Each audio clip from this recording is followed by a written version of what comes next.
So hello guys, সবাই কেমন আছো? তোমাদের সবাইকে আবার জানিয়ে স্বাগতম। তো এই ভিডিওটা আমার একটা সাবস্ক্রাইবার দাদা দিয়েছে, অভিজিৎ দা। এটা চলছে চণ্ডীপুরের চৌখালিতে, এমটি মিউজিক চলছে নন্দকুমার থেকে। ওখানে টুর্নামেন্ট রয়েছে, তাই চলছে এমটি মিউজিকের 4/4 পপ বেসের ফুল সেট আপ নতুন এমটি মিউজিক নন্দকুমার থেকে।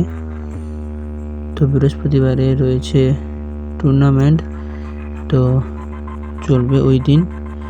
তো তোমরা ভিডিওটা দেখো এবং খুব তাড়াতাড়ি এর পুরো যে ভিডিওটা রয়েছে সেটা আসছে। তো আজকের জন্য ভিডিওটা এই পর্যন্ত, তোমরা দেখো। আর যারা চ্যানেলে নতুন রয়েছে তোমরা চ্যানেলটাকে সাবস্ক্রাইব করে দিও নতুন নতুন ভিডিও পেতে।